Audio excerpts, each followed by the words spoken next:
Vamos começar a tratar agora sobre search, ou busca, que é uma área de interesse do campo da inteligência artificial, na qual a gente quer que, utilizando de IAs, a gente consiga encontrar possíveis soluções para um determinado problema. Ou melhor ainda, que a gente consiga encontrar potencialmente a melhor solução para aquele problema. Esses problemas de search, eles podem se dar de vários formatos diferentes, tipos.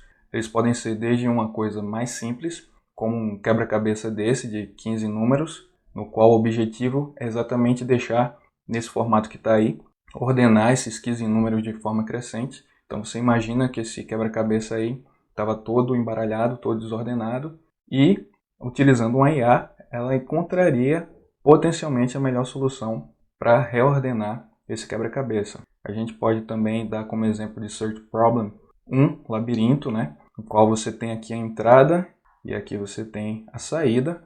E você quer exatamente isso, encontrar o caminho para sair desse labirinto, ou encontrar o melhor caminho, o caminho mais curto para sair desse labirinto. Ou um exemplo mais próximo da realidade é o que acontece nos GPS, né? Se você abrir o seu Google Maps, você vai conseguir colocar, né, a sua origem para o seu destino, e com base em inteligência artificial ele vai lhe dar o melhor percurso, já aí levando em consideração a distância, o tráfego, entre outras variáveis. Todos esses problemas são exemplos de search problems. E para a gente continuar e entender como é que a gente pode utilizar a inteligência artificial para nos ajudar a resolver esse tipo de problema, primeiro a gente tem que apresentar uma certa terminologia para vocês. A primeira coisa que a gente precisa saber é o que é um agente. E um agente é uma entidade que percebe o seu ambiente e age sobre o ambiente. O que é que isso quer dizer?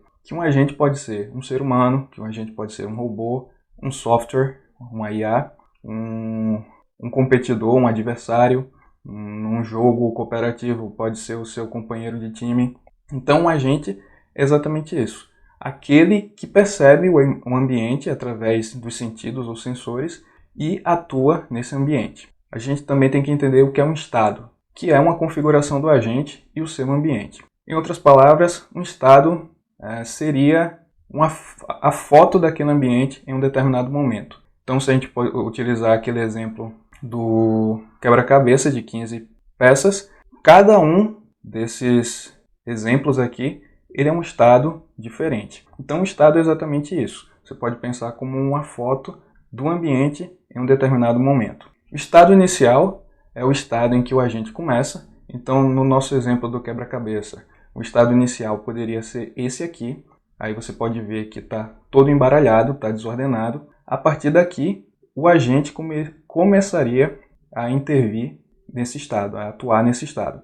A partir desse estado, eu tenho 4 ações possíveis aqui, né? Botar o 15 aqui para cima, ou 6 aqui para o lado, ou 10 aqui para o lado, ou 1 aqui para baixo. O outro termo que a gente precisa entender são ações.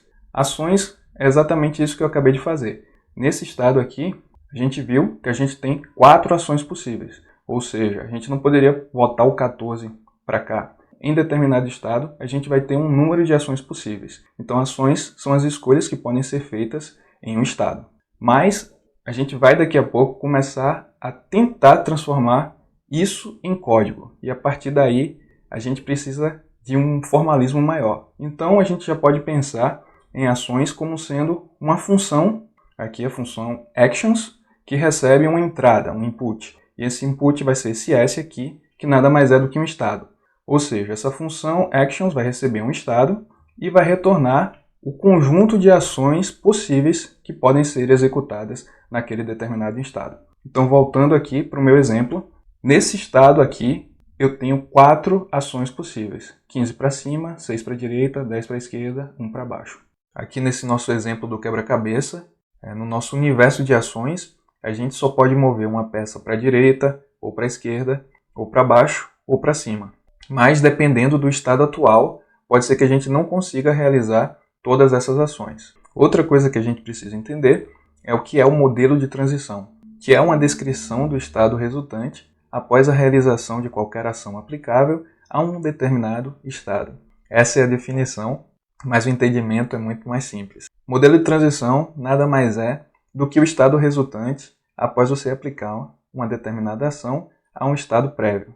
Né? Naquele nosso exemplo, se a gente mover o nosso quadradinho, lá um número para a direita, por exemplo, o estado que resulta dessa ação vai ser o nosso modelo de transição.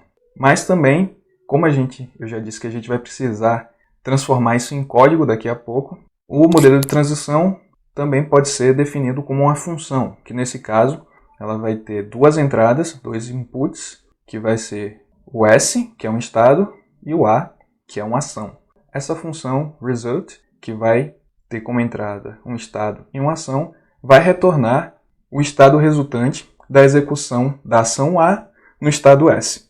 No nosso exemplo do quebra-cabeça de 15 peças, a gente aqui está mostrando de maneira gráfica para facilitar o entendimento, mas quando a gente for transformar isso em código, a gente vai ter que codificar isso de alguma forma, e a gente vai ver como fazer.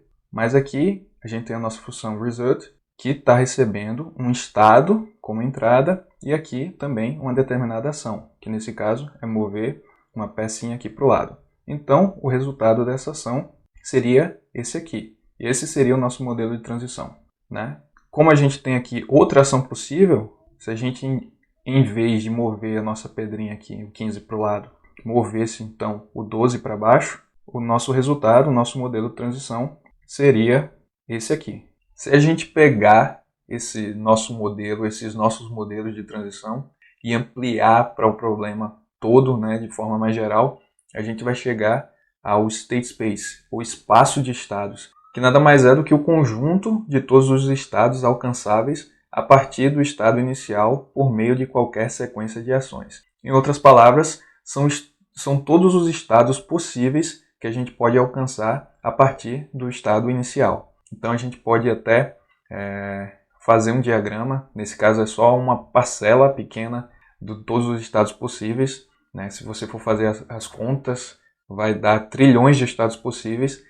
Nesse exemplo do quebra-cabeça de 15 peças, cada exemplo desse aqui é um estado possível nesse nosso state space, o espaço de estados. E essas setas aqui são as ações que, quando realizadas, fazem a transição de um estado para o outro.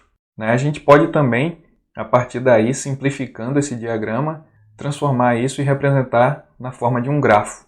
Né? Um grafo aqui que tem os nós e as arestas, onde esses nós, cada nó desse vai ser um estado possível, ou um modelo de transição, como a gente viu, e cada seta dessa vai ser uma ação aplicada a um estado que vai levar a outro estado. Outra coisa que a gente precisa entender é como a IA sabe que ela atingiu o objetivo, ou como é que ela sabe que ela encontrou a solução para o nosso problema. E para isso, a gente precisa definir um goal test, que é a maneira de determinar se um determinado estado é um estado objetivo.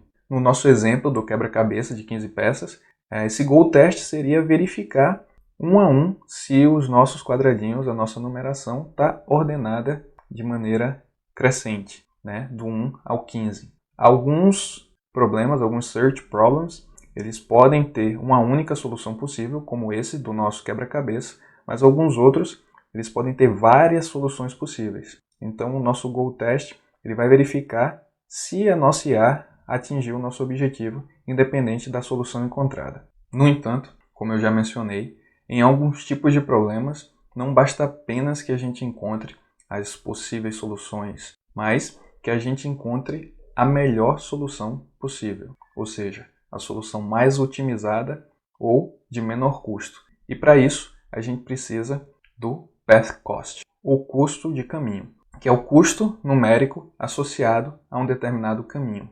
Imaginando aquele cenário do GPS, em que você tem a sua origem e você quer chegar a um destino. Então o GPS vai calcular ali não só o menor caminho, né? Porque esse menor caminho, por exemplo, pode estar com muito tráfego. Então ele vai calcular, com base nesse custo do caminho, o melhor caminho possível. Se a gente imaginar aquele nosso grafo, onde cada nó desse é um estado possível e as setas são as nossas ações possíveis com base nesses estados, a gente pode associar essas ações um número.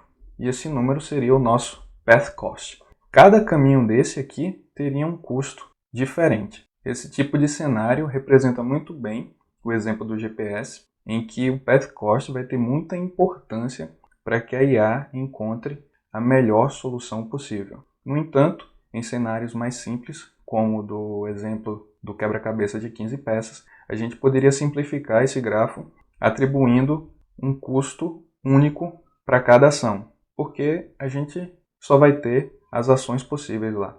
A gente não vai ter outra variável que interfira nesse nosso caminho. Então, a gente teria um custo constante para cada ação possível. Por hoje é só. Espero você na próxima aula.